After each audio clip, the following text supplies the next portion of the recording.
He opens his eyes slowly as the first pale blue light of dawn brushes the edge of the mountain valley.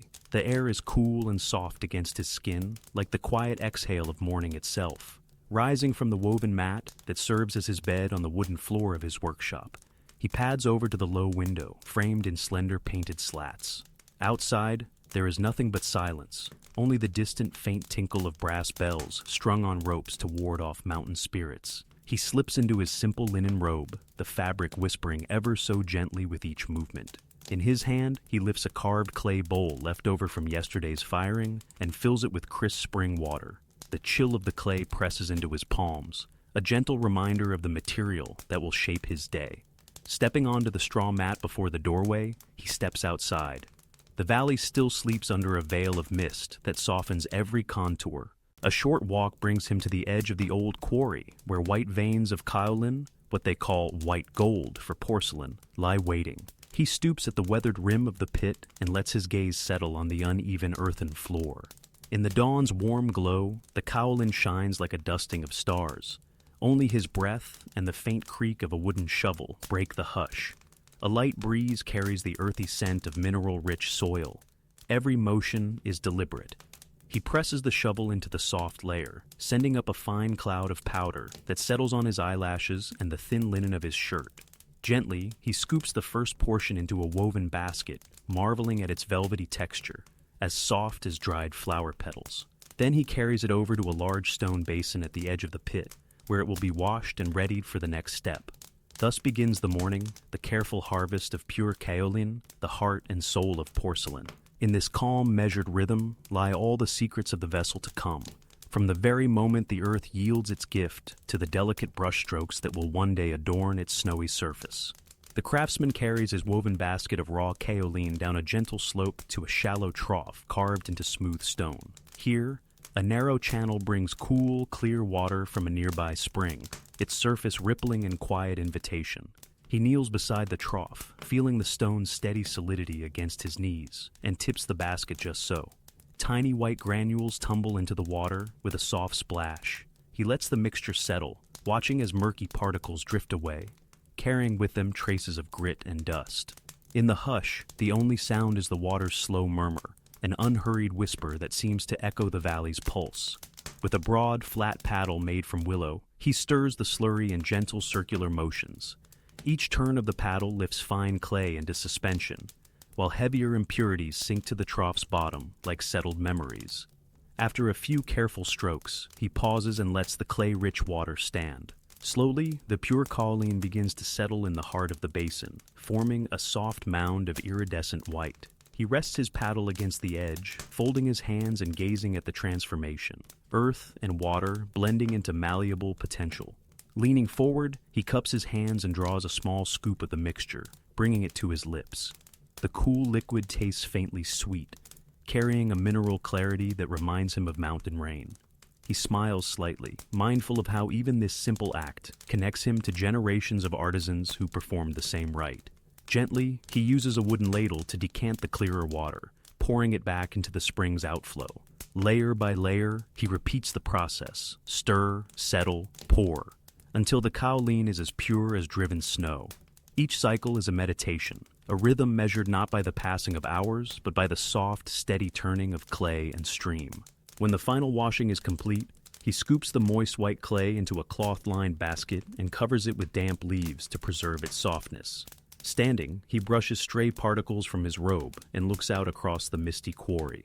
The kaolin now waits, cleansed and pliable, ready for the next chapter, mixing with water and kneading into a supple dough.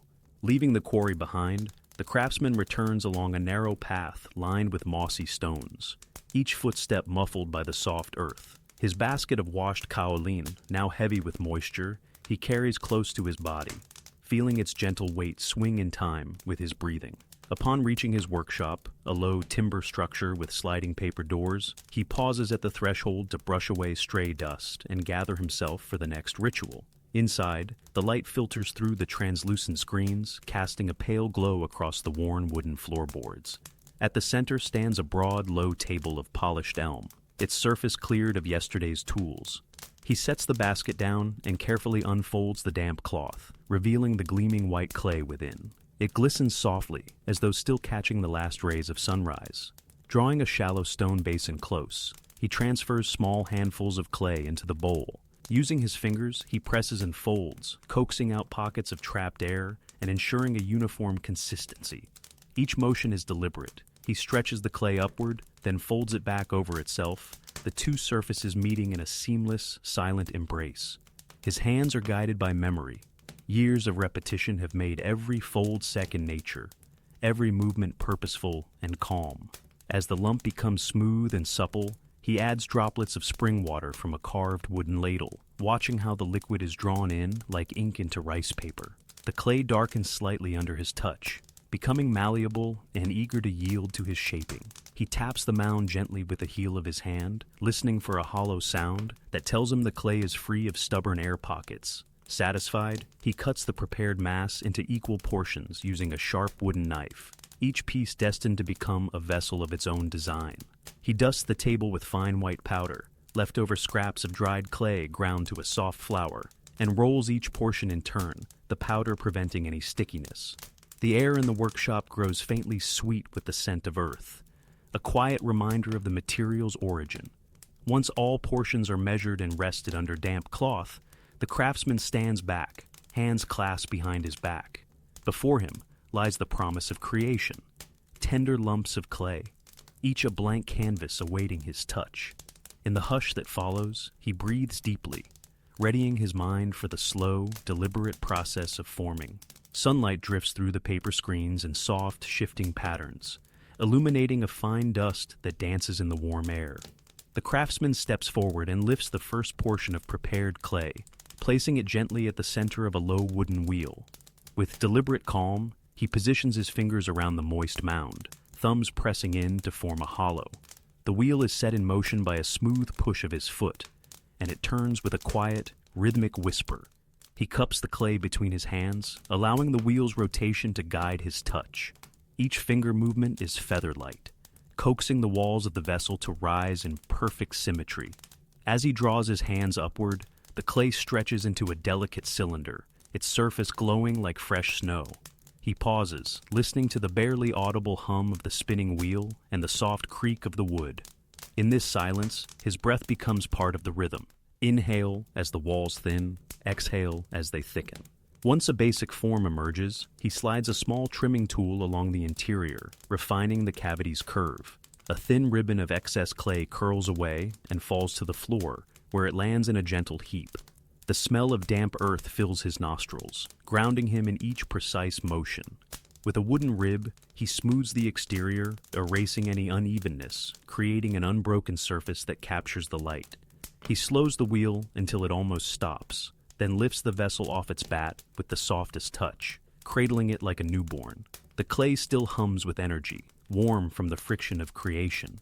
He sets it on a shelf lined with damp cloth to rest, its form gently bulging at the belly and tapering at the rim. Moving to the next lump of clay, he repeats the process. Center, hollow, lift. Each vessel becomes a quiet echo of the one before, similar yet unique. His hands remember every nuance, guided by countless dawns spent in this ritual. The workshop remains hushed, as though honoring the birth of these shapes from formless earth. When the final piece is formed, he steps back and surveys the row of fresh vessels, their smooth silhouettes glowing in the soft light. In the stillness, he allows himself a small nod of satisfaction. Each piece, fragile and awaiting its fate, carries the artisan's touch, the patient dance between hand, clay, and wheel. After a period of rest, the half-formed vessels stand serenely on damp cloth, their clay still pliant yet firm enough to handle.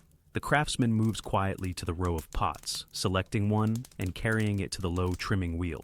With a gentle turn of his foot, the wheel begins its soft, rhythmic spin. He places the vessel upside down, its rim cradled in his palm, and steadies the base with his other hand. His trimming tool, a narrow blade of sharpened bamboo, rests lightly against the clay. He leans in, eyes half closed in concentration, listening to the wheel's whisper.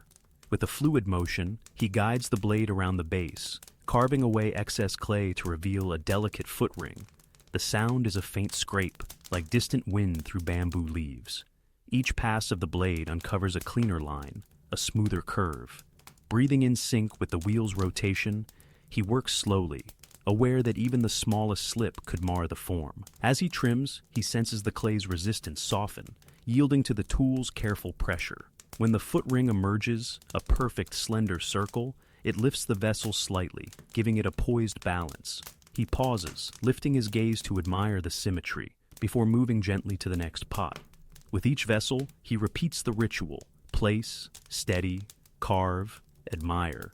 Between trims, he wipes the blade on a damp cloth, removing traces of wet clay, and then dips it in clear water to ensure the cleanest cut. The workshop remains hushed, save for the quiet murmur of wheel and blade. Once all foot rings are trimmed, the craftsman returns to the first vessel. In his slender brush holder lies a fine-tipped brush made from soft goat hair. He dips it into a shallow bowl of fine slip, a watered-down clay mixture, and touches it to the surface of the pot, accentuating the faint ridges left by the wheel.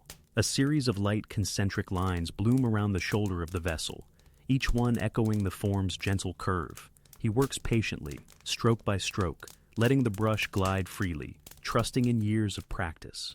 When the detailing is complete, he steps back and surveys the group of pots, each one a silent testament to the slow, mindful dance of hand and earth. In their quiet presence, the workshop feels suspended in time, a space where creation unfolds one deliberate breath at a time. With the fine detailing complete, the craftsman sets the brushes aside and moves to a low wooden shelf where the glaze materials await. Small earthenware jars hold powdered minerals, feldspar, quartz, and a touch of copper oxide for a pale green hue. He chooses one jar at a time, lifting the lid and inhaling the soft, powdery scent of earth, transformed by fire. At the center of the table sits a wide bowl of clear spring water. Using a small bamboo scoop, he measures precise portions of powdered glaze into the bowl. Each grain falls with a barely audible whisper, settling on the water's surface before sinking slowly. He pauses, letting the powders soften, and then picks up a slender willow branch to stir. In gentle spiraling motions, he blends the minerals until the liquid turns creamy and smooth, with faint streaks of pale green shimmering beneath the surface. He lets the mixture rest, allowing the heavier particles to sink and the liquid to clarify. Then, using a fine mesh cloth, he strains the glaze into a clean bowl, catching any stubborn granules. The filtered glaze lands like silk, pooling in quiet ripples.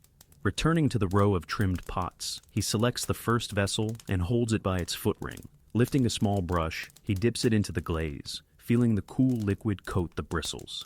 With a long, steady stroke, he paints a thin layer around the rim, watching as the glaze clings in a translucent veil. He rotates the pot, guiding the brush in soft, concentric circles that echo the brushwork from the slip detailing. After the first pass, he sets the pot on a rack to dry for a few moments, then returns to add a second coat. Each application deepens the color, smoothing the clay's surface and preparing it to reflect the kiln's heat. Between pots, he wipes the brush on a damp cloth, preventing any excess from building up. When all vessels are glazed, he gently arranges them on low clay stilts inside the workshop's antechamber. In the hush, they stand, ready for the kiln's embrace. Barely recognizable from their raw beginnings, now shining with promise of their final transformation. The afternoon light slants through the open doorway as the craftsman approaches the kiln's arched mouth, a stout structure of fired brick, its surface darkened by countless embers and ash. He pauses, placing a hand lightly on the cool brick, feeling the memory of heat it retains even now. Behind him, the glazed vessels await their turn, cradled on low shelves, their surfaces soft and quiet. He selects the first pot, lifting it by its stilted foot ring, and carries it forward with deliberate calm. Setting it inside the kiln, he nests it atop a bed of unglazed fire brick, spacing each piece just so to allow the gentle flow of heat all around. He arranges them in concentric arcs, following a pattern learned long ago. The tallest in the center, shorter ones at the edges, each resting on tiny shards that will fall away in the flame. As he works, the kiln's mouth seems to breathe, an ancient living thing that inhales the cool air of evening. With each placement, the craftsman adjusts the position slightly, ensuring balance and harmony. The muted clink of porcelain against brick echoes like distant chimes. When the final pot is set, he steps back and retreats to the ash shelf beside the kiln, where small shovelfuls of choicest charcoal and hardwood lump sit waiting. With slow precision, he layers the fuel in the firebox below. First charcoal for a steady ember, then hardwood for its bright, clean burn. Each piece is placed with care, as though feeding the kiln's patient heart. Striking a small match, he leans in and lets the flame touch the kindling. At once a soft crackle begins, and pale blue smoke curls upward into the dome. He closes the kiln door halfway, leaving a small vent for the fire to draw air. The glow within shifts from dull red to bright orange as the heat builds. Standing before the kiln, the craftsman places a hand over his chest and closes his eyes, listening to the rhythm of the fire, the occasional pop of sap, the steady roar as wood yields its energy, the rising and falling of temperature like a living breath. Time stretches. Outside, the sun dips low, casting long shadows across the yard. Inside the kiln, the porcelain begins its alchemy, clay turning to ceramic, glaze softening into glass. The craftsman remains by its side, tending small adjustments of air and fuel, his movements unhurried, guided by decades of practice. When the hour grows late and the glow inside the kiln shifts to a deep, glowing ember, he gently seals the vent and closes the door. The fire's roar softens to a whisper, and the kiln exhales its heat into the cool evening air. With a final, reverent touch to the kiln's brick, he steps back, the day's work complete, and allows himself to rest in the warm afterglow of creation. Dawn's first light has just begun to filter across the courtyard as the craftsman returns to the kiln, its brick exterior still glowing faintly with residual warmth. The air is crisp and cool, carrying the scent of dewy grass and spent embers. He kneels beside the sealed door and pauses for a moment, placing his palm gently on the brick. There is a soft hum of warmth, like a fading heartbeat, and he breathes in, honoring the kiln's long vigil through the night. With a steady hand, he lifts the latch and eases the door open a crack, allowing a thin ribbon of steam and heat to escape. A gentle hiss rises, and he steps back, watching the steam mingle with the morning mist. He waits patiently, neither rushing the cool down nor remaining too long in the heat's embrace. After several quiet minutes, he opens the door fully, exposing the cavernous interior, now cloaked in a muted, ember-like glow. Inside, the pots rest atop their collapsed stilts, their glazed surfaces shining with a soft luster. He kneels before the kiln's mouth, feeling the warmth on his fingertips as he reaches in. Lifting each vessel with care, he places them on a simple wooden table set at knee height. The porcelain feels cool almost immediately, as though the night's heat has evaporated into the thin morning air. He moves methodically, retrieving each piece one by one, listening to the soft scrape as the edge of a pot slides across the wooden shelf. Some pieces bear minute traces of ash or charcoal, tiny memories of their time in the fire, which he brushes away with a soft, dry cloth. With each gentle wipe, the glaze reveals its true color, pale jade greens and silken whites, interrupted only by the delicate slip lines that circle each form. As the final vessel is removed, he stands back and surveys his work. The row of porcelain catches the dawn light, each piece glowing with quiet pride. In their uniformity, there is a subtle individuality, a slight variation in curve here, a faint ripple in the glaze there. These nuances tell the story of clay and flame, of hand and heart. He allows himself a small, satisfied nod.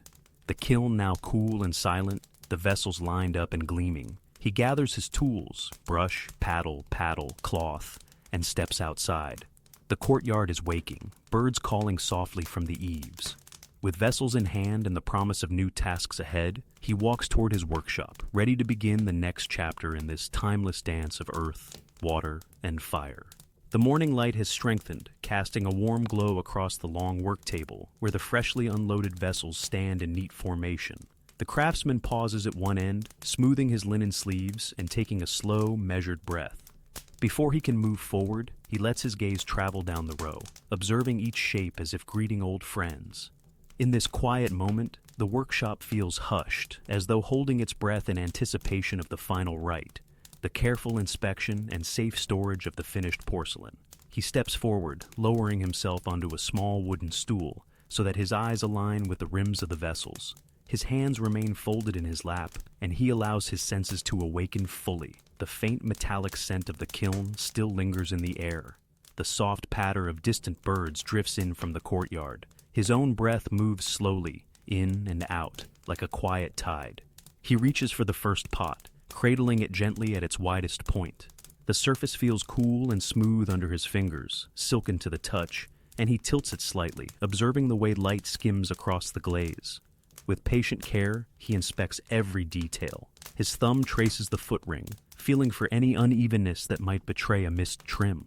He brings his cheek close to the rim, listening for that hollow, resonant tone when he taps with a fingernail, a sound that confirms the porcelain's integrity. A faint, musical ping echoes in the stillness, and he nods, pleased. Turning the pot, he examines the slip lines, noting how they cradle the curve of the form. Occasionally, he pauses to wipe away a tiny fleck of charcoal that escaped the burn-off stage, revealing an unblemished, pearly surface beneath. Once satisfied, he places the vessel on a high shelf, its proper place among the workshop's collection. Each shelf is lined with soft woven cloth, dyed a muted gray-green to cushion the porcelain. He arranges the pieces not by size or shape, but by the gentle color transitions, whites giving way to pale greens, accents of copper oxide swirling like distant clouds. This subtle gradient creates a silent harmony, a visual lullaby that soothes the soul. Between each inspection, he stands and stretches, rolling his shoulders to ease any tension that might have arisen during his close study. The workshop's floorboards creak softly as he moves, a familiar accompaniment to his attentive footsteps. After the final pot is stored, he steps back and surveys the shelves, a soothing panorama of porcelain whispers, each vessel resting in its own quiet alcove. In the soft light, he allows himself a moment of reflection. Each kiln cycle, each careful brushstroke, every measured turn of the wheel has led to this display, a testament to patient craft and mindful creation. The vessels, now safe and serene, stand ready to serve in distant homes, carrying with them the gentle spirit of the craftsman and the timeless dance of earth, water, and fire. With the inspection complete, he gathers his tools and steps outside for a final breath of open air. The workshop doors slide closed behind him with a muted sigh, and the empty quiet of the morning carries a feeling of gentle completion, a promise that the art of porcelain, like a well-told story, continues in the hands of those who pause to listen. With the finished porcelain safely stored, the craftsman turns his attention to restoring order in the workshop. He moves slowly, picking up each tool, brush, paddle, trimming blade, and returns them to their designated shelves. The wooden handles feel familiar under his fingers, smooth from years of use. He rinses brushes in a shallow basin of clear water, watching the murky residue swirl away like drifting clouds, then gently reshapes the bristles before setting them to dry on a low rack. Next, he gathers small fragments of clay and stray dust from the floor. Using a soft broom made of bound straw, he sweeps in long, unhurried strokes. The quiet scratch of straw against wood mixes with the faint morning breeze slipping through an open screen door. He collects the swept fragments in a woven basket, careful not to disturb the tranquil atmosphere he has nurtured throughout the day. At the corner of the room lies a low stone basin used for washing tools. He kneels beside it and pours fresh spring water over the basin's surface, listening as the water washes away the day's traces. A soft dribble of water follows the stone's gentle incline, carrying clay remnants toward a small drain. He lets the sound linger, an echo of the water's earlier work in purifying raw minerals, and then wipes the basin dry with a linen cloth. Stepping back, he surveys the space. The wooden floorboards gleam faintly where they've been swept. The shelves stand orderly, and the soft morning light bathes the room in a warm glow. The workshop feels renewed, a silent canvas ready for tomorrow's creation. Before leaving, the craftsman pauses at the window, inhaling the cool air carrying the scent of pine and dew-laden grass. He allows himself a moment of quiet reflection, closing his eyes and feeling gratitude for the clay's journey, from buried mineral to fired vessel, and for the seamless bond between hand, mind, and material. Rising, he slides the paper door shut with a gentle click, sealing in the ordered calm. Outside, the courtyard beckons with new light and fresh tasks. With each step away from the workshop, the craftsman carries forward the piece he has woven through clay and fire, ready to return at dawn and begin anew. Late morning light filters through the paper screens as the craftsman welcomes his young apprentice into the workshop. The boy stands shyly at the threshold, hands folded in his robe's wide sleeves, eyes darting between the neat rows of tools and the gleaming porcelain on the shelves. The master gestures softly toward the low wooden table. "Come," he says, voice gentle. "We begin not with clay, but with sight." He leads the apprentice to a simple stool beside the workbench and hands him a small, unglazed cup. "Hold this," he instructs, "and tell me what you notice." The boy lifts the vessel, turning it slowly in his hands. "It is light," he whispers. "Smooth, but cool. And the rim is perfectly round." The craftsman nods, pleased. "Yes, now listen." He places the cup on the table and taps it lightly with a fingernail. The clear ping fills the room, echoing like a distant chime. That sound tells us of its strength. A weak piece sings dull, a strong one rings true. The apprentice smiles, eyes brightening. The master then points to a small pile of clay scraps. "Touch these," he says. The boy presses his fingertips into the damp clay. Soft, pliable, no lumps.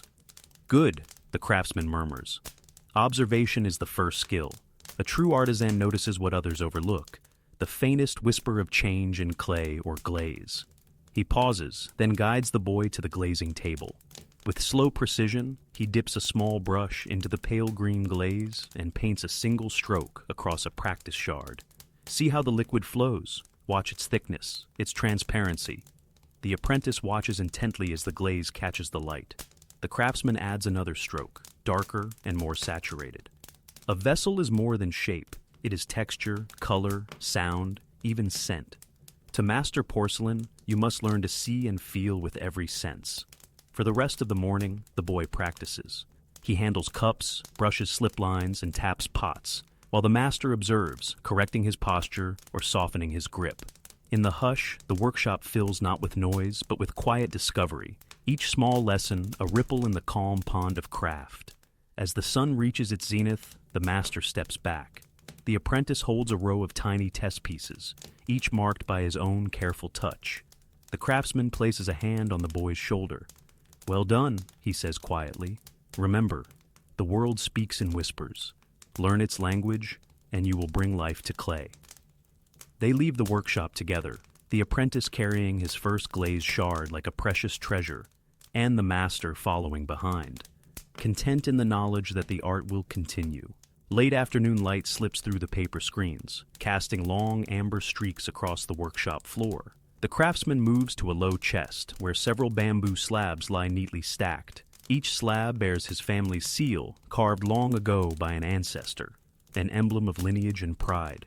He lifts the smallest of these, studying its smooth surface beneath the soft glow.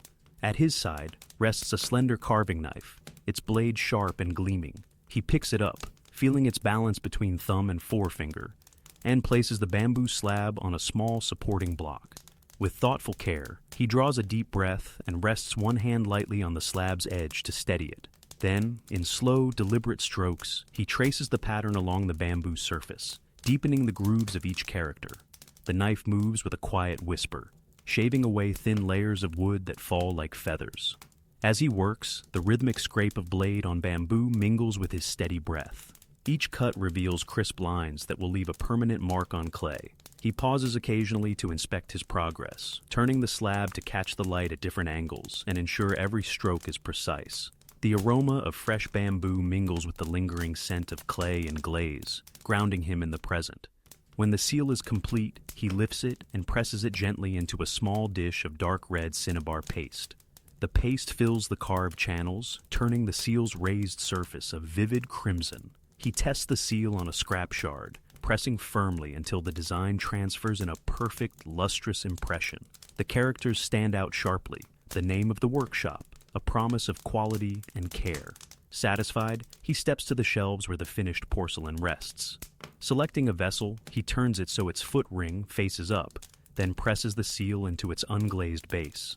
A rich red emblem blooms against the pale porcelain. He wipes away any excess paste with a soft cloth, revealing a clean, crisp signature. Each pot, now signed, feels complete, its journey from raw earth to refined art sealed in that small imprint.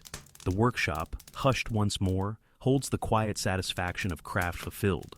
Tomorrow, these vessels will carry his mark into distant homes, sharing the slow, mindful beauty of porcelain crafted by hand. Late afternoon light wanes into evening as the craftsman collects the signed vessels for their journey beyond the workshop walls. He kneels before a low chest, drawing forth neatly folded squares of fine mulberry paper. Each sheet is thin, yet resilient, its surface a soft ivory that bears the imprint of delicate plant fibers. He picks up the first porcelain piece, cradling it gently between palm and fingertips, and places it at the center of a paper square. Drawing the edges upward, he folds the paper with quiet precision. Two opposing corners meet and overlap like bird wings at rest. Then the remaining flaps enclose the vessel in a tender paper embrace. With a final, careful crease, he secures the folds by tucking one corner beneath the opposite layer, a simple lock that holds firm without adhesive. The wrapped pot feels feather-light, its form obscured by the soft paper, yet still palpable in the craftsman's hands. He sets it aside on a low shelf reserved for packaged ware, the ivory bundles forming a neat row of silent white envelopes. Each package carries a small, rectangular label of rice paper, inscribed in fine ink with the date, vessel shape, and glaze hue. He applies the label with a drop of rice starch paste, pressing it gently until it adheres without wrinkle. Between packages, he pauses to smooth any stray fibers from the paper's surface, mindful that even the slightest imperfection might betray the care within. The scent of rice paper mingles with the lingering warmth of the kiln, creating a subtle, comforting aroma. When all vessels are wrapped and labeled, the craftsman turns to a set of wooden crates resting against the workshop wall. Inside each crate, he layers flat pads of woven straw matting, creating a soft cushion. One by one, he places the paper-wrapped pieces within, ensuring they do not touch and are snugly held in place. The walls of the crate rise around the contents, enclosing them in a sturdy wooden box that will protect them on their voyage. He pauses before closing each crate, placing a hand on the smooth wood and offering a quiet word of thanks. For the clay that yielded so willingly, for the fire that transformed it, and for the hands that guided the process. Then, with deliberate care, he fastens the wooden lid, securing it with thin bamboo slats tied in simple knots. In the fading light, the workshop feels both empty and full, a space cleared of its finest creations, yet imbued with their silent promise. As he steps outside, the evening breeze carries the distant call of a nightingale, and the first stars begin to appear overhead. With the crates resting by the doorway, he allows himself a moment of quiet satisfaction. Soon, a messenger will arrive to carry these humble vessels to tea houses and scholars' homes, where they will hold tea and ink and perhaps inspire contemplation in others. For now, though, the craftsman stands alone beneath the soft glow of lantern light, reflecting on another day's labor woven into form and fired with care. The journey of clay continues, beyond the kiln, beyond the workshop, always moving forward on the quiet tides of time. As dusk settles across the courtyard, lanterns flicker to life, casting a soft golden glow through the paper screens. The craftsman returns to the workshop, not with tools or clay, but bearing a small bundle, fresh tea leaves picked earlier that morning. He places them gently in a woven bamboo tray, their emerald tips still glistening with dew. At the center of the low table, the newly fired porcelain vessels stand in formation. A teapot with its graceful spout, matching cups, and a shallow bowl for rinsing. Each piece bears the deep green glaze and fine slip lines perfected over the day. The craftsman pauses before them, as though greeting old friends, and allows the soft light to highlight their subtle curves. He retrieves the sealed tea leaves and opens the parchment, releasing a fragrant sigh of warm, vegetal notes. Using a slender bamboo scoop, he measures a small pinch of leaves into the teapot. The weight feels just right, a delicate balance between leaf and vessel. He lifts a carved wooden ladle, drawing water from a nearby kettle kept at a gentle simmer. The liquid slides into the teapot with a muted splash, and he replaces the lid, letting the leaves unfurl in quiet immersion. While the tea steeps, he pours warm water into each cup, rotating them gently so the heat warms the porcelain evenly. The sound is a soft patter, like raindrops on paper, and he tilts each cup to swirl the water, then pours it away into the rinse bowl. This simple cleansing readies the vessels to receive the fragrant infusion. With a measured breath, he lifts the teapot and pours the amber liquid into the cups. Each stream is thin and controlled, tracing a gentle arc. The tea pools at the base, reflecting the lantern light and revealing the porcelain's smooth interior. He sets the teapot aside and cradles a cup between both hands, bringing it close to his face. Inhale. the aroma of fresh leaves warmed by clay and flame. Exhale, the day's labor settling into stillness. He takes a small sip, tasting the bright, soothing essence of the tea and the faint mineral whisper lent by the glaze. The flavors blend like harmony in a silent song. He closes his eyes, allowing the warmth to spread through his chest, each heartbeat aligning with the vessel's smooth form. For several moments he sits in contemplative silence, slow breaths marking time as shadows gather at the room's edges. Each cup he empties and refills becomes a ritual. Pour, sip, breathe, observe. The porcelain, once formless clay, now serves as conduit for quiet joy. When the tea is gone, he gathers the cups and teapot and returns them to their places on the shelf. No need to wash yet. The residual warmth and scent will linger as a gentle reminder of this first ceremony. He steps back, letting the lantern light caress the vessels one last time. In the stillness, he offers a silent gratitude for the clay's transformation, the kiln's embrace, and the simple pleasure of tea shared with one's own hands. The workshop feels infused with peace, a space where craft and contemplation unite, and where each cup poured becomes an invitation to rest in the present moment. Late morning sunlight streams into the courtyard as the craftsman returns to the kiln, now cold and silent after countless firings. He kneels on the worn stones, placing his palms on the cool brick surface, feeling the residual memory of heat beneath his fingertips. This kiln, shaped by generations of artisans, requires its own careful tending, a seasonal ritual that honors the vessel's cradle. He gathers a basket of fine ash swept from the workshop floor, soft, silvery gray, with the faint scent of burned hardwood. Using a small broom of bound straw, he brushes away any loose debris clinging to the kiln's exterior. The strokes are long and unhurried, each one clearing a path for fresh air and gentle inspection. He checks the brick joints for tiny cracks, running a fingertip along each seam. Where he finds a hairline fissure, he dips a slender bamboo spatula into a jar of clay slip paste and presses it into the gap, smoothing the surface until the repair vanishes. Next, he lifts the kiln's half-open door and peers into the firebox.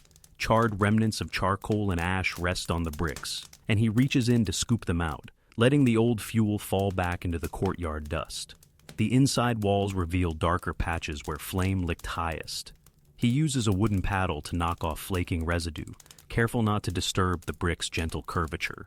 The echoing taps and scrapes merge with distant bird calls, filling the morning with soft sound.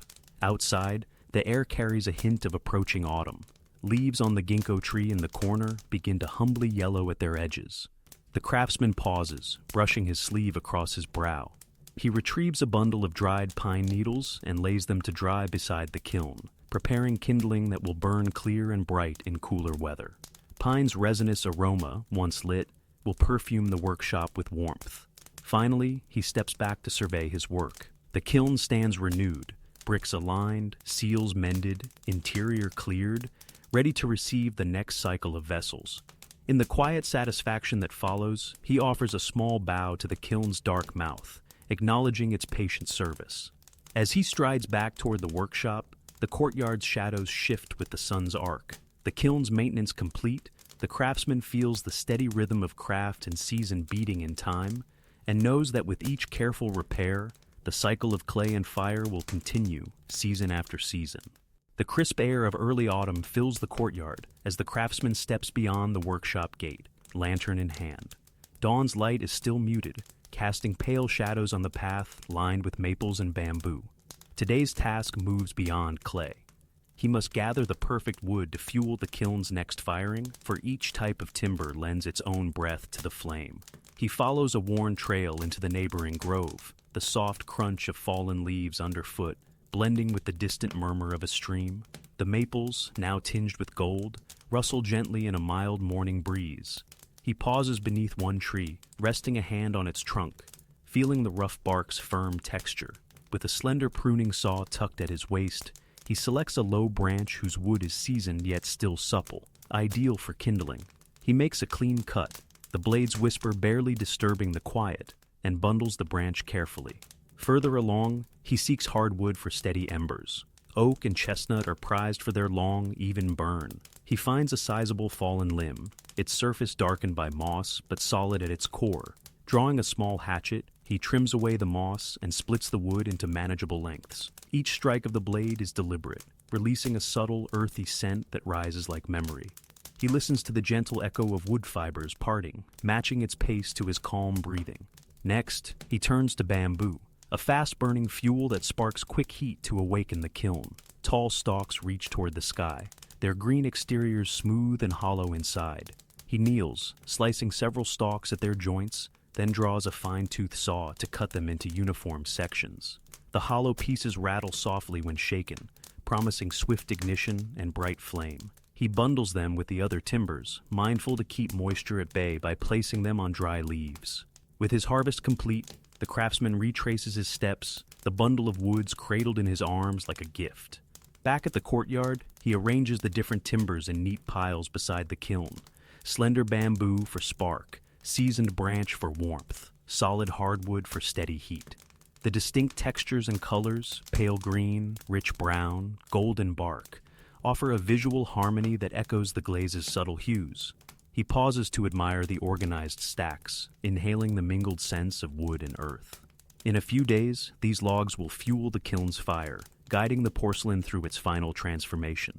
But for now, they rest in quiet patience, awaiting their moment. The morning light filters through the paper screens as the craftsman steps into his workshop, the scent of damp earth and lingering pine smoke still in the air. After gathering his wood for firing, he now turns his attention back to the cradle of creation, the clay. In a low corner sits the basket of aged kaolin, its surface protected by damp leaves. Nearby, earthenware jars hold small quantities of porcelain stone and patunts, collected from distant quarries and weathered to perfection. He kneels before the basket and carefully unwraps the outer leaves, revealing the soft white mass within. Using an unglazed bowl, he measures precise proportions of kaolin to pitunza, 70 parts kaolin for 30 parts pitunza. Knowing this ratio will bring the porcelain the right balance of strength and translucence. Next to these, he places a small pile of porcelain stone, finely crushed and sieved, lending a subtle sparkle when fired. With a slender willow branch, he pours clear water from a carved wooden ladle into the bowl, letting the droplets fall steadily until they pool around the dry powders. A rising swirl of white dust mingles with the water, and he pauses, watching the clay particles settle like clouds at dawn. Then, with gentle strokes of the branch, he blends the mixture into a slurry, coaxing every grain to absorb moisture. The liquid grows creamy, shimmering with flecks of mineral as he stirs. When the slurry reaches a uniform consistency, he strains it through a fine cloth stretched over a second basin. The filtered clay flows like silk into the waiting dish below. He gathers the damp pulp and spreads it onto a wide wooden tray. Stepping back, he clasps his hands behind his back, eyes soft but focused, as the clay slowly sheds excess water, settling into a cohesive block.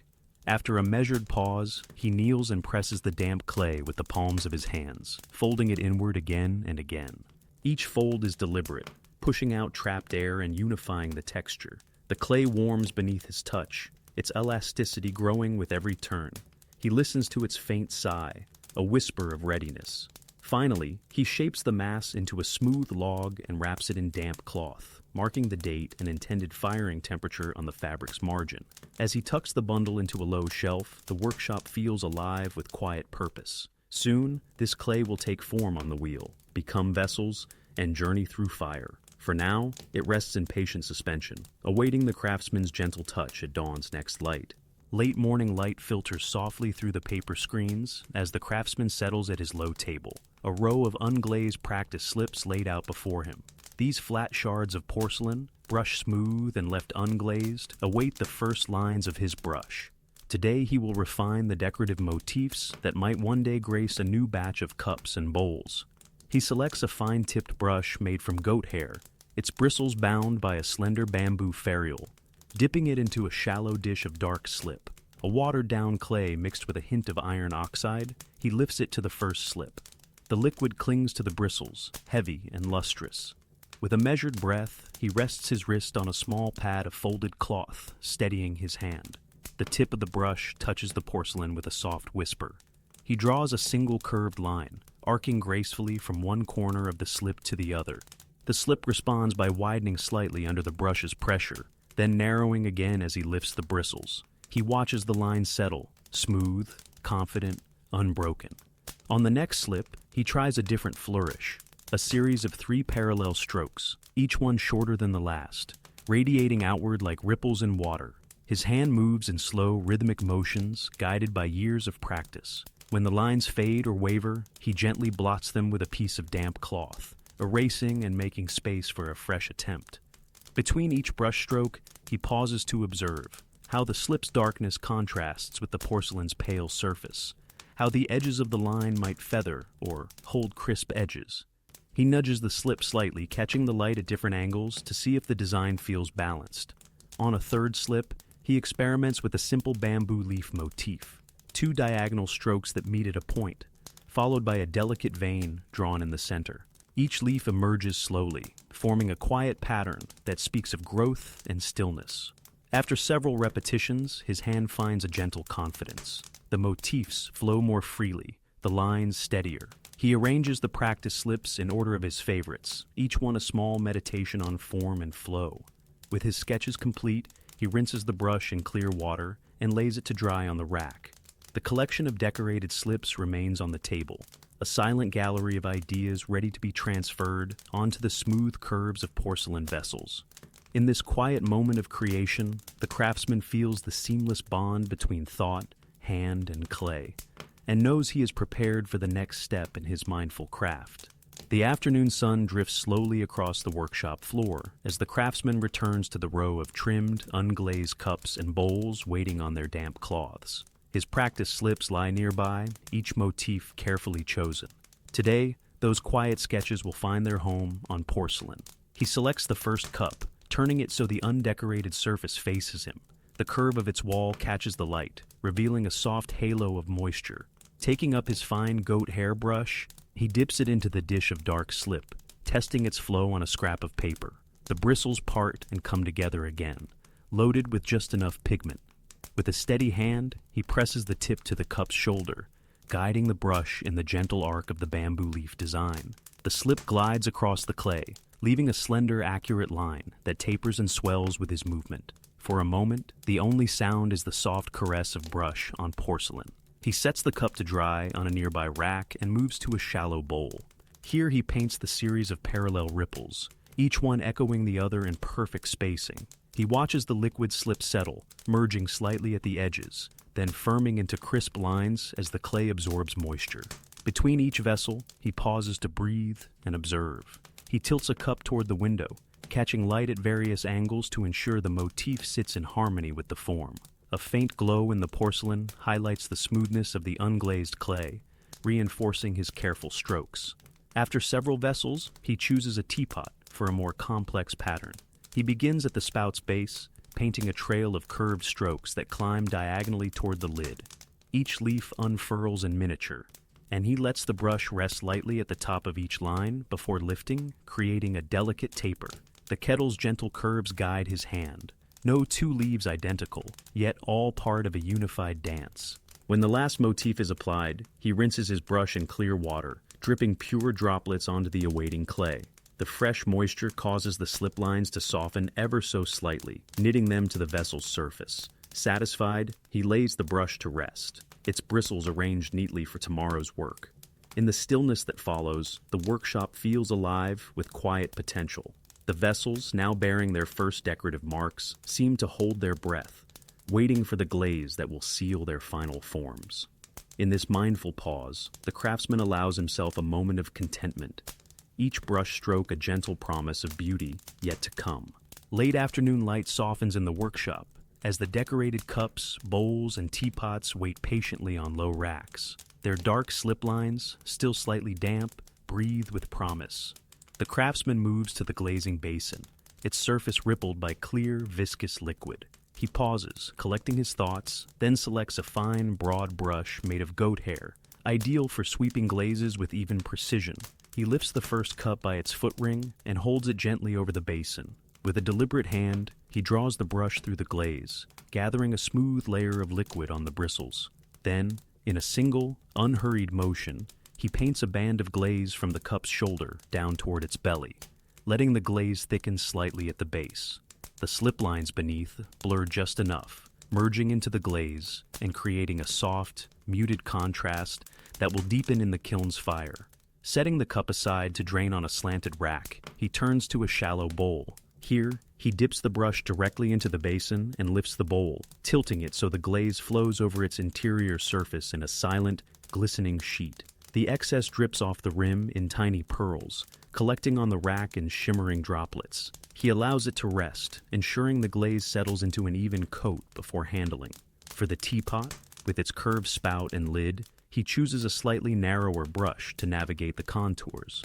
He begins at the spout's tip, drawing the glaze smoothly along its length, then painting around the body in concentric circles that echo the slip patterns below. Each stroke overlaps the previous one in a gentle fan, building a translucent shell that will emerge radiant after firing.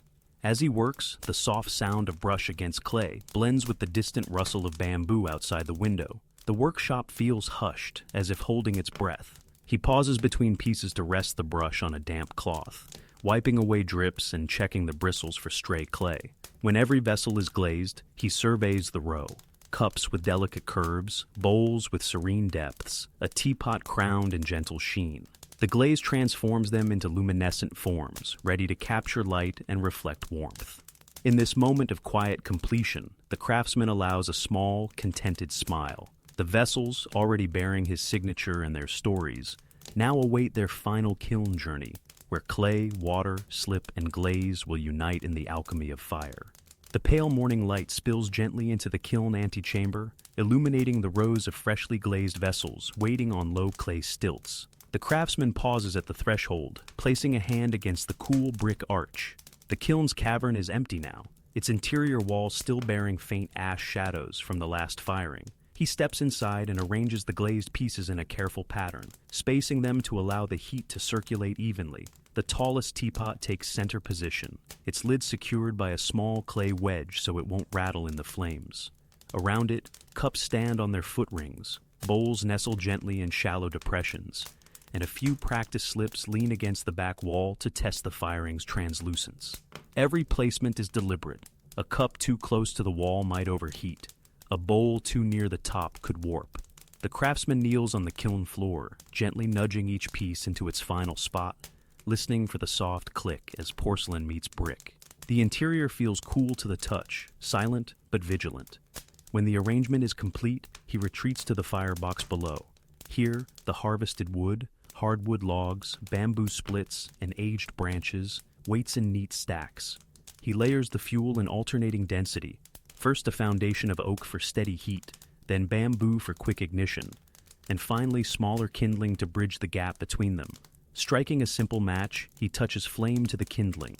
A pale glow emerges, then deepens into a steady orange. The kiln inhales the cool air, and the fire breathes rhythmically, sending tendrils of ember light into the arches above. He closes the vent just enough to sustain the flame, then steps back, folding his hands behind his robe. Outside, the workshop floor vibrates subtly with the kiln's pulse. He watches the ember glow through the small peephole, aware that within these bricks, the vessels will transform, glaze melting to glass, clay bodies uniting in strength and translucence. The first phase of firing begins, a slow ascent toward the temperature that will bring his work to luminous completion. As the kiln's glow deepens to a steady orange, the craftsman retreats to a small alcove just beyond the firebox, where a slender iron rod, the temperature gauge, rests against the wall. He lifts it and holds it at arm's length, sliding the tip through the peephole in the kiln's arch. The metal warms in his grip, but he waits patiently, counting each breath until the muted hiss of the flame matches his own steady rhythm. He withdraws the rod and notices the color change along its length, bands of pale red transitioning to molten brightness. Each shade marks a subtle shift in the kiln's temperature, and he reads these hues as one might read the sighs of an old friend. Satisfied that the heat has reached a gentle plateau, he returns the rod to its resting place. Turning to the woodpile, he selects a slender split of bamboo, ideal for nudging the fire without dramatic surges. With deliberate calm, he slides the bamboo into the firebox, listening to the soft crackle as it ignites. The kiln inhales the new spark eagerly, and the glow intensifies in a slow, measured breath. He watches through the peephole, noting the flames dance across the bricks. If the fire climbs too eagerly, he eases the vent slightly closed. If the warmth wanes, he adds a small piece of seasoned branch, laying it atop the embers so it smolders rather than blazes. Each adjustment is infinitesimal. Too large a change could startle the porcelain into cracks. Between visits to the firebox, he stands quietly in the workshop's low light, hands folded before him, listening to the kiln's interior life, the soft pop of sap pockets in the wood, the gentle roar of air rushing in, the low hum of bricks expanding. These sounds form a meditative chorus, each one a reminder of the delicate balance between earth and flame. After each fueling, he pauses to take a sip from a small cup of cool spring water, allowing its clarity to mirror the kiln's own transformative process. Then, with calm assurance, he returns to the kiln's mouth, ready to maintain its heartbeat. In this steady vigil, the craftsman becomes one with the fire's rhythm, ensuring that every vessel within will emerge as intended, smooth, translucent, and resonant with the slow poetry of porcelain. Hours pass as the kiln's interior shifts from bright orange to a soft, glowing white, its hearth reaching the zenith, where porcelain transforms most profoundly. The craftsman maintains his vigil, aware that this moment is the kiln's most delicate phase. He kneels beside the firebox, feeling the heat radiate through the bricks, but he does not add more fuel. Instead, he adjusts the vents with minute precision, opening the lower vent just a hair and easing the upper vent slightly closed to sustain the temperature without driving it higher. The goal is a stable plateau, where glaze liquefies into glass and clay bodies crystallize into strength. Through the peephole, he watches the vessel's silhouettes. The glaze, once a pale sheen, now shimmers with molten depth, like moonlight on water. The slip lines beneath blur gently, merging into graceful whispers of darker hue. He notes the even glow across the chamber. No hot spots, no shadowed corners. He withdraws a slender iron rod from the workshop wall, holding it through the peephole. The rod's tip glows a soft white, confirming the kiln has reached its target. He reads the color bands carefully, pale yellow giving way to creamy white, and then removes the rod, letting it cool against a block of damp clay. Now he stands back, hands folded behind his back, and listens to the kiln's song, the low roar of air feeding flame, the pop of resin-rich wood, the hum of expanding brick. Each sound marks a stable heartbeat, a reassurance that the peak will hold. He takes a moment to step outside into the cool evening air. The courtyard feels still, the scent of pine and earth restful. Returning gently, he resumes his place before the kiln, silent guardian of this crucial interval. For 30, then 60 minutes, he maintains the balance, neither rushing nor lingering too long. In this calm endurance, the craftsman and kiln become one, a single force guiding clay and glaze through fire's transformative embrace. When at last the hold is complete, he closes the vents fully and allows the kiln to begin its slow descent into cooling, confident that his vessels have achieved their final, luminous form. As dawn's first light creeps into the courtyard, the kiln's brick facade still holds a subtle warmth, no longer the fiery heart it was last night. The craftsman approaches softly, his footsteps quiet on the dewy stones, and stands before the sealed door. In the hush of morning, the air feels particularly cool against the kiln's lingering heat. He rests a hand gently on the bricks, feeling the slow ebb of warmth. This cooling phase is as vital as the firing itself. Too swift, the porcelain might crack. Too slow, the glaze could craze. With patient care, he slides open the upper vent by the smallest fraction, allowing a whisper of air to enter. A faint sigh of steam escapes, and he pauses to listen, as though acknowledging the kiln's long vigil. Stepping back, he folds his hands and breathes deeply. Outside, birds call softly from the bamboo grove, their song weaving through the quiet courtyard. He doesn't hurry. Each moment of descent matters. 15 minutes later, he returns to ease the lower vent open just enough to encourage a gentle draft. The kiln exhales again, a lazy puff of smoke that curls upward like a waking spirit. Throughout the morning, the craftsman visits at measured intervals, 20, then 40, then 60 minutes, nudging vents to maintain a slow, steady cool. He intermittently holds his palm against the door, feeling the temperature drop in soft gradients. Between these visits, he walks the length of the workshop, tending shelves, straightening tools, his mind in calm rhythm with the kiln's fading heartbeat. By midday, the kiln's warmth has mellowed entirely. The bricks feel cool to the touch, and no steam rises when the vents are gently opened. At last, he lifts the latch and eases the door open, revealing the glazed vessels bathed in the pale, natural light. Their surfaces gleam, no sudden shock of temperature, only a gradual unveiling of glassy depth. He kneels to remove the first cup, cradling it as one cradles a quiet thought. The glaze feels smooth and unbroken. The slip lines lie softly beneath its surface. As each piece emerges, the craftsman places it on a low table, the final chapter of the kiln's story complete.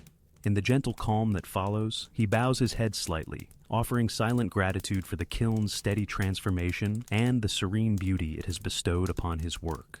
By early afternoon, the workshop is filled with gentle light, and the kiln's door sits open, revealing the finished porcelain.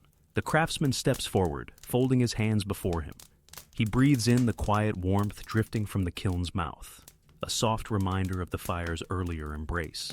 He reaches in and lifts the first cup, cradling it between thumb and fingertips. The glaze is glassy and clear, catching the light in a faint shimmer. He brings it close to his ear and taps the rim with a fingernail. A clear, resonant tone rings out, bright and steady. He smiles slightly, pleased to hear the cup's voice. Turning it in his hand, he examines the glaze's surface. There are no pinholes or thin spots. The color is even, the slip lines beneath appearing as gentle whispers of pattern. He feels for any irregularity, tracing the curve with his thumb. Everything is smooth, every contour as he intended. He sets the cup on a clean, low table lined with pale cloth and moves to the next piece, a small bowl. Tilting it toward the window, he watches the glaze pool at the base, revealing a subtle depth of color where it runs slightly thicker. He studies that pooling, noting how it accentuates the bowl's curve, then nods in quiet approval. One by one, he lifts each vessel, a teapot, a shallow plate, a narrow vase. With each, he repeats the same dance: lift, tap, listen, inspect. The workshop holds only the soft echo of tapping and the craftsman's slow breaths. Outside, the breeze stirs bamboo leaves, adding a muted rhythm to the moment. After the final piece is examined, he steps back and surveys the arranged group on the table. The porcelain gleams uniformly, each piece bearing the subtle variations that make them uniquely alive. In this serene tableau, he feels a deep sense of completion. Gently, he slides the kiln door closed and returns the iron rod to its peg. The room settles into a comfortable hush, as though the workshop itself is reflecting on the journey from raw clay to finished vessel. The craftsman takes a slow, grounding breath, honoring the quiet success of another full cycle of earth, water, and fire. With the final pieces safely inspected and the kiln's embers long cooled, the craftsman gathers his tools and approaches a low writing desk tucked in the workshop's far corner. A long scroll of rice paper lies unfurled before him, alongside a bamboo brush and a small porcelain water vessel. The morning light, soft and clear, filters through the paper screens, lending a gentle warmth to the scene. He dips the brush into the water vessel and moistens the black ink stick against a smooth inkstone, grinding slowly until a deep, lustrous pool forms. As he lifts the brush, its bristles glisten with ink, ready to record the day's work. With measured strokes, he inscribes the date and firing temperature in graceful characters, each one balanced and deliberate. Beneath these headings, he lists the shapes produced: 12 cups with bamboo leaf motifs, 6 shallow bowls with ripple patterns, 1 teapot bearing the artist's seal. He notes glaze thickness, kiln hold time, and any subtle variations observed during inspection, details that will guide future adjustments. Each line is written with quiet care, the brush's soft scratch echoing in the hushed workshop. Once the record is complete, he rolls the scroll and ties it with a thin silk cord, placing it atop a small shelf reserved for production logs. This daily chronicle will accumulate, forming a living history of craft that his apprentices and descendants may one day consult. Turning from the desk, the craftsman then spreads another sheet of rice paper to draft a simple letter to his merchant partner in the nearby market town. In courteous terms, he describes the batch's qualities: the porcelain's translucence, the glaze's subtle green hue, and the harmonious slip decoration. He mentions the number of packages ready for delivery and proposes a date for the messenger's arrival. His handwriting remains calm and unhurried, each character a testament to the same mindful practice he brings to clay and flame. With the letter folded and sealed, he places it alongside a small clay tile bearing the workshop's seal and the production date, an extra assurance of authenticity. Both items rest at the workshop's entrance, awaiting the messenger's summons. Finally, the craftsman pauses at the center of the workshop, letting his gaze travel over the cleared benches, the neatly stowed tools, and the empty wheel in quiet repose. He breathes deeply, feeling gratitude for the cycle just completed and anticipation for the next. In the stillness, he senses the earth's soft pulse beneath his feet, a promise that tomorrow will bring new clay, fresh challenges, and another journey through the timeless dance of creation. The afternoon sun filters through the lattice screens, casting soft, shifting patterns across the workshop floor. With the day's production complete, the craftsman turns his attention to a quieter task, the review and maintenance of his tools. Each brush, blade, and vessel carries the memory of countless creations, and in their upkeep lies the key to tomorrow's success. He moves first to the row of brushes resting on a low rack. One by one, he lifts them by their bamboo handles and inspects the bristles. Using a gentle pinch between thumb and forefinger, he teases out any stray hairs, realigning the bundles into neat points. Brushes that have grown too soft through repeated glazing are carefully reshaped under a trickle of cool water, then blotted on a linen cloth to firm their tips. Others, stiffened by slip residue, are dipped briefly in warm water, the craftsman massaging the bristles until they yield freely once more. Next, he selects his trimming knife, a slender blade of sharpened bamboo set into a carved wooden handle. He places the blade against a smooth whetstone, wet with clear water, and draws it in slow, deliberate strokes. The sound is a soft rasp, a whisper of bamboo against stone, and with each pass the edge regains its keen precision. When he judges the blade sufficiently keen, he wipes it on a cloth of dark cotton, inspecting the cut on a scrap of clay to confirm the perfect slice. Turning to his wooden paddle and stirring branch, he checks for cracks or splinters. Any rough edge is gently sanded with a small piece of fine grit shale, the dust settling in pale clouds.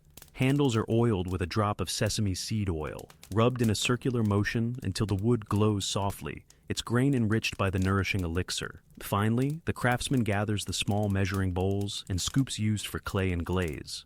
He rinses each piece, watching the water remove any remaining mineral film, then sets them upside down on a bamboo rack to air dry.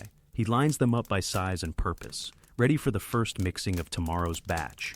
With tools sharpened, cleaned, and organized, the workshop feels renewed, each instrument lying in wait, its edge and bristle tuned to the craftsman's hand. In this ritual of care, he honors the silent partners of his art, ensuring that when dawn arrives, clay, glaze, and flame will once again find their perfect harmony. Late morning sunlight warms the courtyard as the craftsman steps outside to meet the messenger, a lean young man from the nearby market town.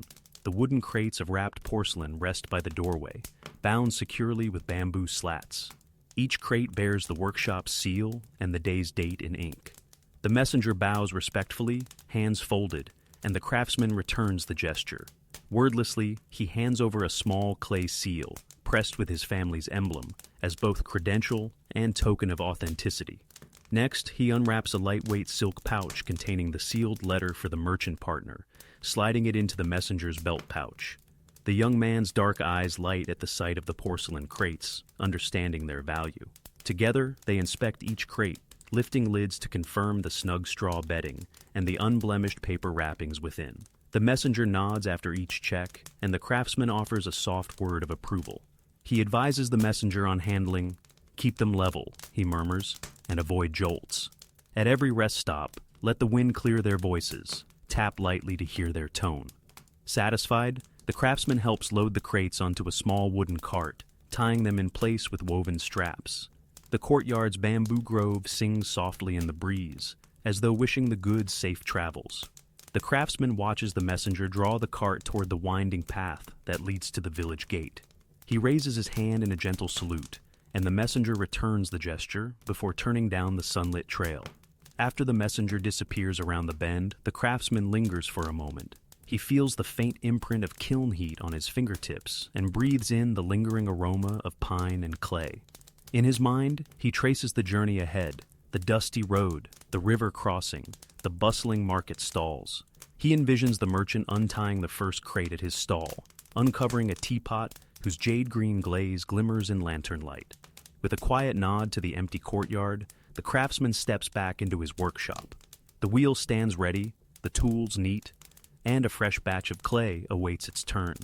As he slides the door closed, he carries with him a sense of calm confidence, trusting that each vessel, born of earth and fire, will soon find its place in distant homes and hearts. Several days have passed since the messenger departed, and the workshop settles into a gentle routine. Early this morning, a reply arrived from the market town merchant, penned in careful script on pale rice paper. The craftsman retrieves the letter from a small wooden box by the entrance and smooths it open, reading by the soft glow of a lantern. "Esteemed artisan," the missive begins, "your porcelain has enchanted our patrons. The teapots command the morning light, and the cups sing clear in every hand. Your glaze's subtle green and your bamboo motifs have become the talk of the tea houses." A quiet warmth spreads through the craftsman's chest. He rereads the praise, noting the merchant's suggestions for slight variations. A touch more translucence in the thinner bowls, a deeper hue in the next glaze batch. Each comment, offered with respect and kindness, feels like a guiding hand. He folds the letter neatly and moves to his writing desk, dipping his brush into fresh ink. With measured strokes, he writes his gratitude and acknowledges the merchant's wisdom. He then outlines his plan, a delicate adjustment in clay ratios and a modest increase in copper oxide for richer color. Sealing his reply, he tucks it into a silk pouch destined for the next messenger. Stepping back, he surveys the workshop around him. On one side, a row of practice slips chronicles his evolving decorative experiments.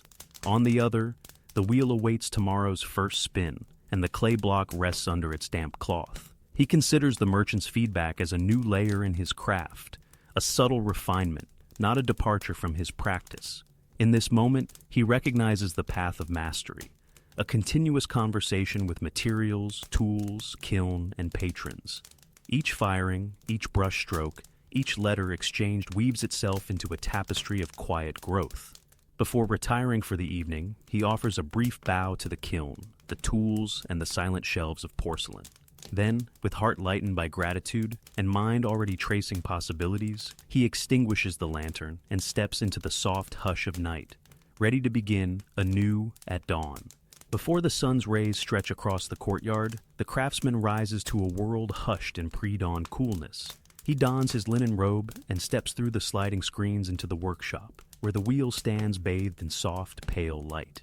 The air carries a whisper of clay dust and lingering pine smoke, silent echoes of past firings. He approaches the shelf where the freshly prepared log of porcelain clay rests, wrapped in its damp cloth. With a slow, deliberate movement, he unwraps the bundle, releasing a gentle mist of moisture that drifts upward like the breath of a sleeping spirit. Laying the clay on the low table, he kneads it once more, folding and pressing until its texture feels alive with possibility, a pliant promise of forms yet to emerge. Taking a small portion, he places it at the center of the wheel, its smooth surface cool beneath his palms. With a silent nod to the tools that await, he sets the wheel in motion. The gentle hum of wood against wood begins, and he cups the clay between his fingertips. In one measured breath, he presses his thumbs into the heart of the mound, creating a hollow, then guides the walls upward with feather-light pressure. As the wheel spins, the clay rises, grain by grain, into a slender cylinder that glows softly in the dawn light. Each movement is intentional, a slight tilt of the wrist, a subtle shift of weight, a whisper of touch that shapes the form. He feels the clay's warmth in his hands, its subtle pulse responding to the wheel's rhythm and his own steady breath. Working steadily, he narrows the walls, lifts the rim, and refines the silhouette until the vessel stands as an elegant testament to the morning's stillness. Then, slowing the wheel, he trims the base, slices the foot ring, and lifts the new form from its bat, his first creation of this cycle. He places it on its resting cloth with reverent care. In the quiet that follows, the workshop feels suspended between endings and beginnings. The kiln cools in the corner, the crates have departed, and the wagons of past days have rolled away. Yet here, at this fresh wheel, the cycle renews itself. Clay drawn from earth, shaped by hand, destined for fire, and ultimately brought to life. The craftsman allows himself a small, contented smile. The day's journey has begun once more, an unbroken circle of earth, water, fire, and form. Each iteration a gentle step toward deeper mastery and the enduring beauty of porcelain. Late morning light, soft and diffused, filters through the paper screens as the newly thrown vessel rests on its woven mat.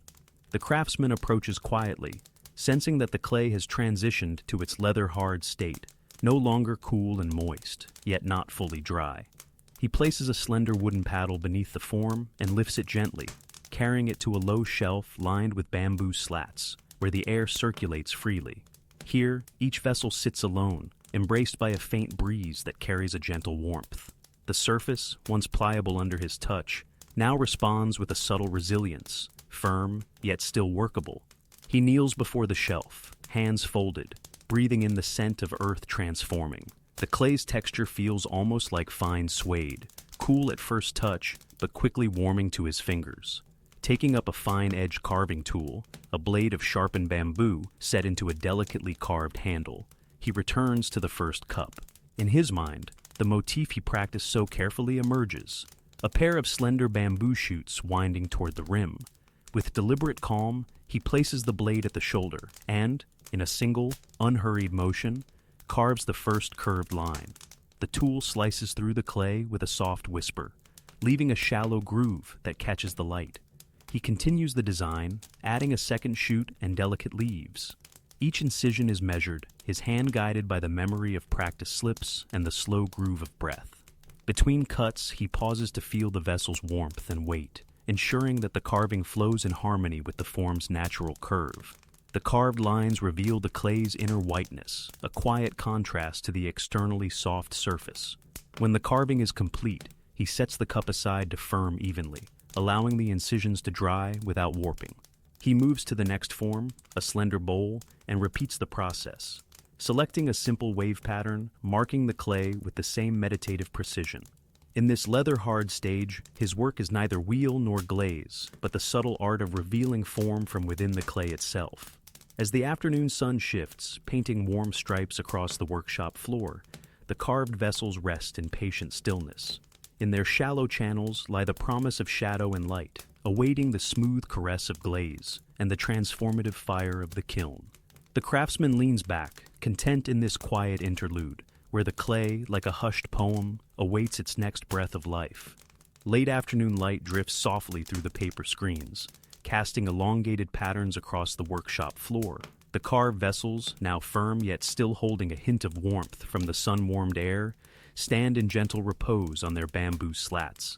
The craftsman approaches, breathing in the settling dust, a reminder of wood smoke, mineral earth, and quiet labor. He selects a block of fine grit sandstone, smooth and pale, its surface worn by past polishing, and holds it lightly in his hand. Kneeling before the first cup, he lifts it by its foot ring, feeling the subtle resistance of the leather-hard clay. With a single measured motion, he begins to rub the carved lines and exterior curves. The sandstone moves in tiny circles, catching any minute ridges left by the carving tool, softening edges without erasing their graceful definition. A whisper of clay dust rises, dancing in the slanted beams of light.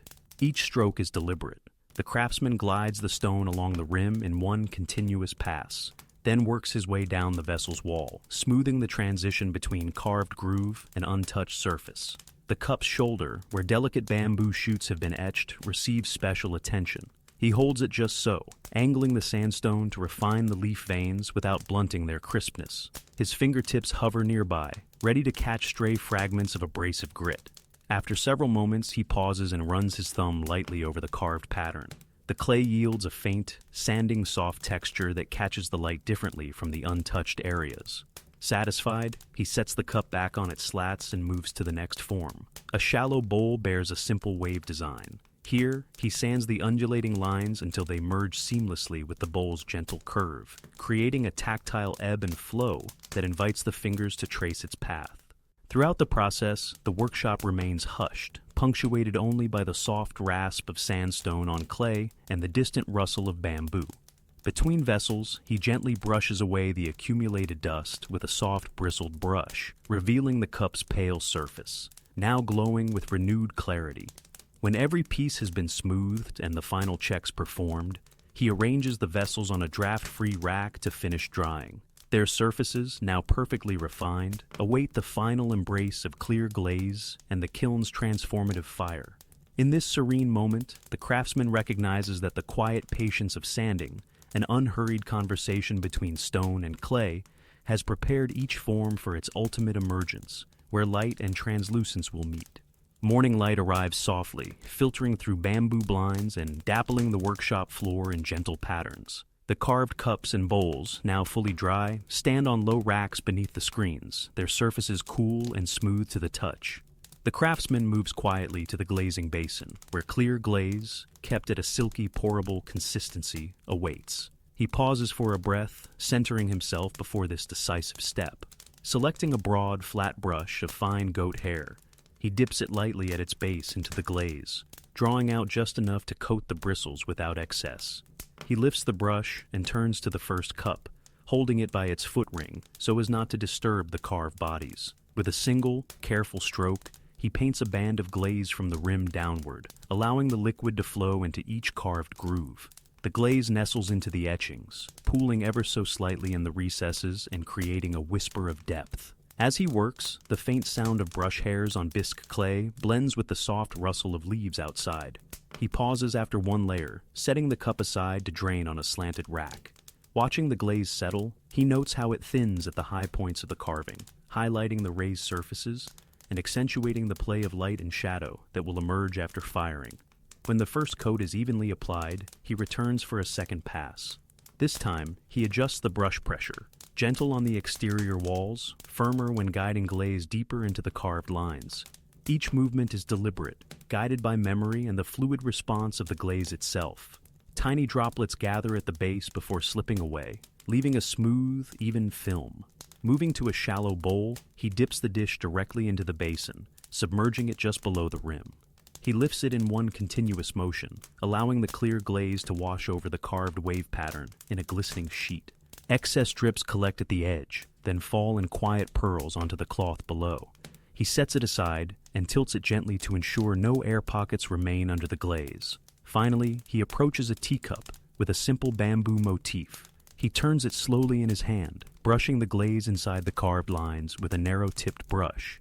The glaze glides along the edges, softening any sharp transitions and unifying the design under its translucent sheen.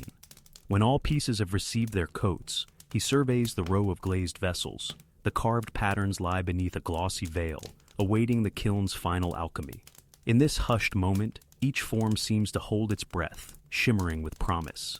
The craftsman sets down his brush, hands folded in quiet satisfaction, and prepares to load the kiln once more, ready to transform earth and form into porcelain's timeless poetry. Early morning mist still clings to the courtyard as the craftsman approaches the kiln's mouth, carrying baskets of the freshly glazed, carved vessels. Each cup, bowl, and teacup bears its cloak of clear glaze, yet beneath lies the subtle depth of carved bamboo leaves and rippling waves.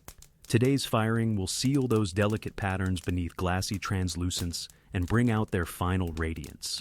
He pauses at the kiln door, placing his hand on the cool brick. The kiln, though dormant, seems to breathe in the soft dawn air, an ancient vessel poised to awaken. Setting down the baskets, he kneels and opens the door, allowing a wisp of cool air to drift into the dark chamber. Inside, soot-dark walls curve overhead, still bearing the faint shadows of past firings. With deliberate care, he lifts the first teacup by its foot ring and strides into the kiln's interior. He places it atop a small clay stilt in the center of the lower shelf, spacing it just so that heat will swirl around it evenly. Then, one by one, he slots the carved bowls and cups into their positions, taller pieces toward the back, lower ones at the front, each oriented so that its carved motif will face outward, catching the kiln's changing hues as temperatures climb. Between each placement, he steps back to check spacing, listening to the muted click of porcelain against brick. The carved grooves face the kiln arch, ready to capture radiant heat and glow softly from within. Once the final piece is set, he retreats to the firebox below. Here, the wood harvested days earlier waits in neat stacks, seasoned hardwood for sustained ember, slender bamboo for quick ignition, and pine branches for lively flame. He builds the fire in layers, oak logs at the base, A cradle of bamboo splits across them, kindling pine needles atop, ensuring a measured progression of heat rather than a sudden blaze. Striking a match, he touches flame to the pine needles. A soft hiss follows, and pale smoke begins to spiral upward into the firebox. The kiln inhales the new spark, and soon the arch above glows with the first warm embers. He adjusts the lower vent to draw air smoothly, then stands back, hands folded behind his back, to sense the kiln's initial response. Outside, the courtyard remains hushed. The only sound is the kiln's gentle crackle as wood catches alight and heat begins its slow spread. Through the small peephole, he observes the flames dance across the bricks, noting the embers' amber glow. With each breath, the kiln's warmth grows, inching toward the temperature that will fuse glaze and clay, forging beauty from carved whispers. He makes one final check on the stacked wood, stokes a small piece of bamboo to encourage a steady burn, and closes the kiln door. The first phase of firing is underway, a quiet partnership of wood, brick, and porcelain, preparing the carved vessels to emerge transformed, their patterns sealed in enduring glass. From the small peephole high on the kiln's arched mouth, the craftsman observes the fire's first glow spreading across the bricks. The pale morning light outside gives way to the soft, shifting embers within. He stands a few paces back, arms folded calmly, listening to the kiln's breath as it inhales air through the open vent. The flame's color shifts from pale yellow to a deeper amber, then to a warm orange that bathes the carved vessels in an inner glow. Through the peephole, he watches the flame's tendrils curl around the porcelain forms, seeking every surface where heat will transform glaze to liquid sheen. The carved bamboo leaves and wave patterns become silhouettes against the fire's light, tiny shadows flickering in the growing warmth. After a few quiet minutes, he kneels and peers into the firebox, dropping in a slender piece of hardwood. The crackle is soft but eager, and the kiln's glow intensifies. He closes the lower vent just enough to sustain the flame's rise without overwhelming the chamber. Then, moving to the upper vent, he eases it open to allow excess heat to escape, ensuring the temperature climbs steadily, rather than in sudden surges. He straightens and returns to the peephole, studying the pockets of brighter flame that mark where wood ignites most fiercely. A small tap on the kiln's brick exterior confirms the even spread of heat. No hollow spots, no stubborn, cool patches. The craftsman takes a slow breath, aligning his own heartbeat with the kiln's crackle, finding a calm centeredness in the fire's rhythm. Outside, the bamboo leaves whisper in a gentle breeze, as if an audience to this quiet ritual. A few birds call softly, their notes drifting through the workshop's open door. Inside, the sheltering walls of the kiln glow uninterrupted, each flame a silent partner in the alchemy to come.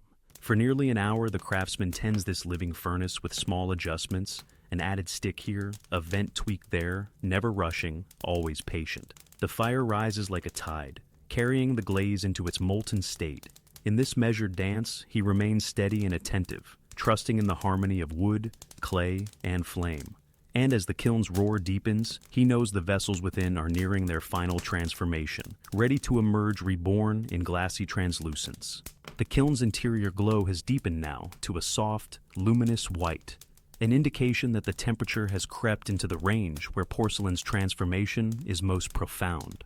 The craftsman stands beside the firebox, fingers poised on the vent levers. With deliberate care, he eases the lower vent nearly closed and grants the upper vent the smallest aperture, creating a gentle draw that stabilizes the heat. Through the peephole, he watches the carved vessels as the glaze shifts from liquid shimmer to molten glass. The bamboo motifs grow almost ethereal, the wave patterns softened into ripples of light beneath the glassy surface. A quiet hush seems to fall over the workshop. Even the crackle of sap in the wood becomes a steady undertone rather than a sudden pop. He withdraws the slender iron gauge rod, now glowing faintly at the tip, and holds it through the peephole. The rod's color bands, pale yellow fading into creamy white, confirm he has reached the precise threshold. Nodding to himself, he returns the rod to its holder and folds his hands behind his back. It is time to hold this moment. For the next 30 minutes, he remains in calm vigil. Every few breaths, he checks the kiln's exterior warmth with a gentle tap, ensuring the heat remains even. He listens to the low hum of expanding bricks and the distant sigh of ember-rich wood settling into coals.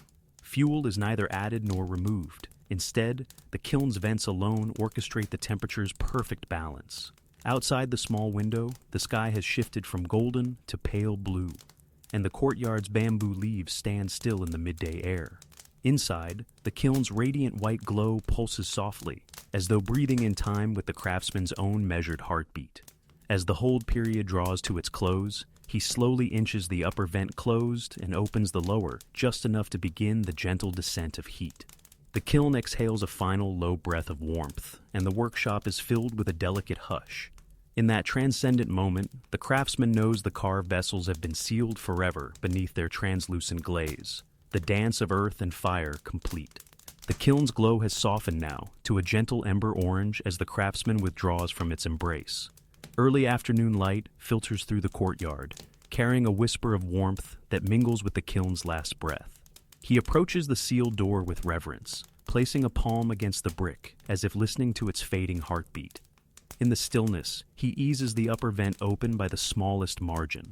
A thin ribbon of pale steam escapes, twisting upward into the cool air. He pauses, bowing his head to honor the kiln's service, then steps back and folds his hands. Minutes pass in hushed vigil. The workshop's only sounds a distant bird call and the faint sigh of cooling brick. Returning after a quarter hour, he draws the lower vent open to encourage a gentle draft through the chamber. The kiln exhales once more, a whispering hiss that carries away the last vestiges of heat. He waits again, neither hurrying nor lingering, feeling the kiln's warmth ebb in steady waves. As the bricks cool to a soft, uniform warmth, he lifts the latch and eases the door ajar. A quiet rush of air stirs the carved vessels inside, their glazed surfaces gleaming softly in the diffused light. The craftsman kneels before the kiln's mouth and, one by one, reaches in to lift each piece. His hands, still warmed by the kiln's generosity, cradle the cups and bowls as though they were fragile petals. He sets them on a low table draped in pale cloth. With each placement, the glaze's translucent depth becomes clear. The bamboo carvings lie preserved beneath a glassy veil, the wave patterns dancing in subtle relief. For a moment, he lets his gaze wander over the row of vessels, noting how each form has held its shape perfectly, how each groove has captured and reflected light. When the final form emerges, he stands and offers a quiet bow to the kiln, his silent gratitude echoing in the empty workshop. The fired pieces, cool and complete, await their final inspection, and the craftsman, in the calm aftermath, feels the fulfillment of another cycle, earth shaped by hand, tempered by fire, and reborn in enduring beauty. Late afternoon light filters through the paper screens, casting long, muted shadows across the workshop floor. The craftsman stands at the low table, where the carved vessels rest in a neat row, their clear glaze gleaming like still water at dusk. He inhales deeply, savoring the faint warmth and the mingled scents of wood smoke and fresh porcelain. Bending slightly, he lifts the first cup by its foot ring. The glaze feels smooth and cool beneath his fingertips. Holding it up to the light, he peers through its thin walls, marveling at their translucence. How the carved bamboo leaves appear as delicate silhouettes against the glowing sky. He brings the cup to his ear and taps the rim with a fingernail. A clear, vibrant ring rings out, pure and unwavering. He smiles softly, content. He sets the cup down and selects the next piece, a shallow bowl etched with gentle waves. Tilting it toward the window, he observes how the glaze has pooled in the carved grooves, deepening their shadows and accentuating the pattern's soft movement. He traces the wave curves with his thumb, detecting no rough spot, no imperfection, only the seamless blend of form and finish. One by one, he continues this ritual. Lift, observe, listen, touch. The small vase, the teacup, the rice bowl, all emerge flawless. Each piece sings its own quiet song, a testament to clay's journey from earth to element and back to artifact. The workshop remains hushed, as if holding its breath in admiration. Outside, the bamboo grove stirs gently in the evening breeze, offering a soft accompaniment. When the final vessel is inspected, he gathers them together in a slow, deliberate arc, arranging them on a low shelf to catch the last rays of sun. Their soft hues, ivory, pale jade, and glazed white, create a serene gradient that soothes the eye and the mind. Taking a step back, the craftsman folds his hands before him and closes his eyes. In the quiet that follows, he feels the culmination of countless moments: the pull of the wheel, the whisper of the brush, the roar and hush of the kiln. Each sound, each motion, has shaped these vessels and shaped him in return. Opening his eyes, he offers a gentle bow to the silent forms. No words are needed, for in their still beauty lies the craftsman's proudest accomplishment: the perfect harmony of earth, water, fire, and human care, now resting in contemplative peace. As the sun dips low beyond the courtyard walls, the craftsman surveys his workshop in the soft glow of lantern light. The day's firing is complete, the kiln now cold and silent. The shelves, once lined with empty racks and waiting forms, now cradle the cooled porcelain. Each cup, bowl, and vessel a testament to patient labor. He moves deliberately, extinguishing stray embers in the hearth with a gentle sprinkle of ash, listening to the faint hiss as the last traces of warmth surrender to the night's cool air. The hearth's stone edges are brushed clean, the pile of leftover wood neatly stacked for tomorrow's use. He collects his tools, the brushes, spatula, carving knives, and lays them out on a low tray, aligning each handle so that their grips point toward him. Next, he fills a shallow basin with clear spring water and places it near the corner of the room. A few bamboo leaves float on the surface, drifting lazily as he lifts a long-handled brush to cleanse the floor's edge where clay dust gathers. His strokes are slow and thorough, each pass of the brush sweeping away the lingering echo of day's work. Once the floor is clear, he lights a slender beeswax candle and sets it within a carved stone holder at the center of the workshop. The flame flickers gently, casting dancing shadows on the paper screens. He positions a single porcelain cup beside the candle, empty and awaiting tea, for this evening's quiet ritual. Stepping back, he folds his hands behind his robe and bows his head, taking a moment to breathe in the mingled scents of ash, wax, and cool porcelain. In the silence, he allows his mind to settle, reflecting on the cycle just past. The clay's transformation, the kiln's embrace, the glaze's luminous sheen. Then, as the candle flame steadies, he retrieves a small pot of fragrant jasmine tea. He measures a pinch of leaves, pours water warmed over the embers now long extinguished, and pours the golden liquid into the waiting cup. Cradling the porcelain vessel between both hands, he inhales the flower-scented steam and closes his eyes. In that gentle hush, the workshop becomes a sanctuary, a place where form and function give way to contemplation. Here, amid the tools of his craft and the fruits of his labor, the craftsman finds rest. The porcelain's cool surface warms to his touch, and he sips the tea slowly, each taste a reminder of earth, water, fire, and the quiet hands that shape them. The candle's flame has dwindled to a soft ember glow, and the workshop's lanterns rest unlit against the wooden beam. In the gentle hush that follows, the craftsman remains seated on his woven mat beside the low table, the porcelain cup of jasmine tea cradled between his palms. Outside, the courtyard is veiled in moonlight, and the bamboo grove murmurs a tender lullaby as evening breezes stir its leaves. He takes a final, slow sip of tea, feeling the warmth spread from his chest into his limbs. Setting the cup down, he allows his hands to rest lightly on his knees, palms turned upward in open stillness. His breath deepens and lengthens, an unhurried rhythm that echoes the kiln's own fading heartbeat.